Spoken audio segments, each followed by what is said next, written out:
Tamil natives of the country are called Sri Lankan Tamils, 13%.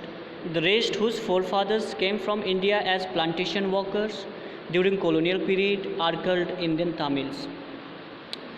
तो अब मैं ये बता रहा था आप लोगों की जो सिन्हाला स्पीकर्स है श्रीलंका में वो 74% है ना, यानी कि 74% है। और जो तमिल स्पीकर्स है वो 18% है। तमिल स्पीकर जो 18% है उसमें भी 2 सब ग्रुप्स है, ठीक है।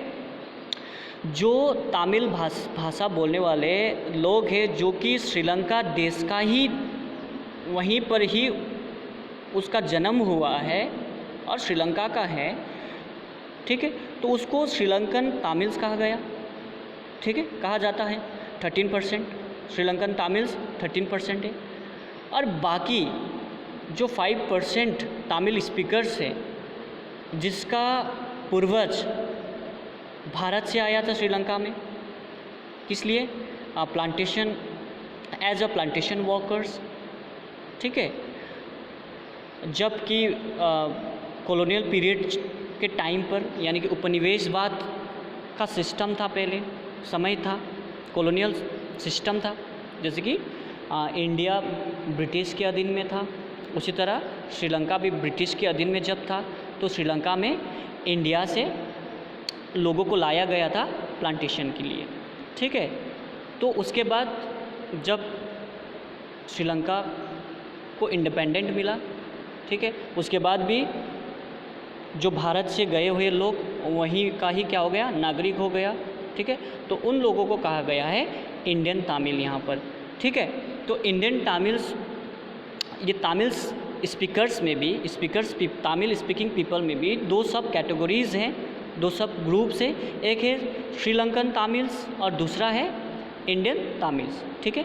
As you can see from the map, Sri Lankan Tamils are concentrated in the north and east of the country. तो आप लोगों के पेज नंबर 3 में नीचे बुक दिया गया है, ठीक है, सॉरी बुक में मैप दिया गया है पेज नंबर 3 में, उसमें आप लोग देख सकते हैं, उससे आप लोग क्लियर हो जाएंगे कि श्रीलंका के मैप के नॉर्थ और ईस्ट, देश के नॉर्थ और ईस्ट डायरेक्शन में अगर देखा जाए तो वहाँ पर श्रीलंकन तमिल ज़्यादा मात्रा में रहते हैं, ठीक है। Most of the Sinhala speaking people are Buddhist, well most of the Tamil are Hindus और Muslim. There are about 7% Christian who are both Tamil and Sinhala. तो ज़्यादातर जो सिन्हाला स्पीकिंग पीपल है वो उनका रिलीजन अगर देखा जाए तो बुद्धिस्ट है, बौद्ध धर्म मानते हैं, और बाकी ज़्यादातर जो तमिल्स है वो हिंदू है या मुस्लिम से, ठीक है। और श्रीलंका में 7% क्रिश्चियन भी है, ठीक है, लगभग 7% ईसाई धर्म मानने वाले लोग भी हैं, जो कि तमिल भी है और तमिल स्पीकर्स भी है और सिन्हाला स्पीकर्स भी है। Just imagine what could happen in situation like this in Belgium. The Dutch community could take advantage of its numeric majority and force its will on the French and German speaking people. तो केवल आप लोग कल्पना करिए कि क्या होगा ऐसा जब स्थिति बनता है, ऐसा सिचुएशन होता है कि जैसे कि बेल्जियम में जो डच स्पीकिंग पीपल है ना, डच समुदाय के लोग हैं, अगर वो लोग वहाँ के मेजोरिटी जो बहुसंख्या के आधार पे अगर एडवांटेज अगर लेते हैं और जो माइनॉरिटी को एक्सप्लॉइट करते हैं, ठीक है, अत्याचार करते दबाते हैं, है ना, यानी कि फ्रेंच स्पीकिंग पॉपुलेशन और जर्मन स्पीकिंग पॉपुलेशन को फोर्स करते हैं, है ना, उसके विरोध में कोई भी कार्य करते हैं, ठीक है, तो क्या होगा देश के अंदर, बेल्जियम के अंदर, तो this would push the conflict among communities further. इससे क्या होगा कि जो समुदाय है, समुदाय के बीचों में और ज़्यादा मात्रा में लड़ाई झगड़ा बढ़ते हुए जाएगा, तो देश में शांति बहाल नहीं होगा। This could lead to a very messy partition of the country. Both the sides would claim control over Brussels. अगर ब्रुसेल का देखा जाए तो ब्रुसेल जो कैपिटल सिटी है बेल्जियम में, ठीक, बेल्जियम का, तो इस तरीके से अगर कॉन्फ्लिक्ट होता है तो देश बुरी तरीके से है ना, पार्टीशन हो जाएगा, डिवाइड हो जाएगा, बटा जाएगा,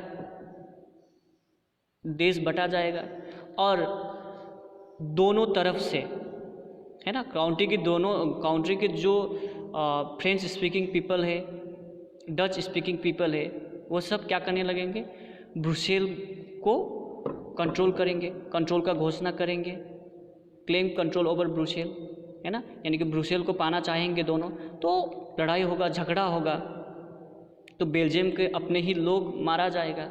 तो उसी तरह in Sri Lanka the Sinhala community enjoy an even bigger majority and could impose its will in the entire country. Now let us look at what happened in both these countries. तो श्रीलंका में अगर देखा जाए तो सिन्हाला समुदाय के लोग ज़्यादा मात्रा में हैं, बहुसंख्या में हैं, बिगर मेजोरिटी है ना। अगर चाहे तो वो पूरे देश में, सिन्हाला जो कम्युनिटी है पूरे देश में राज कर सकते हैं, अपना जो इच्छा है, अपना जो कानून है उसको लगा सकते हैं पूरे देश में।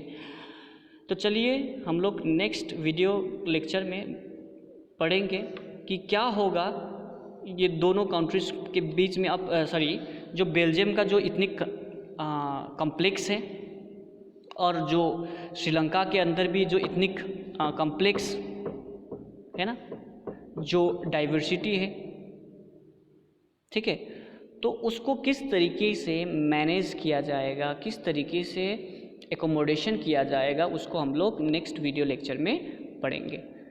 Thank you class, have a good day.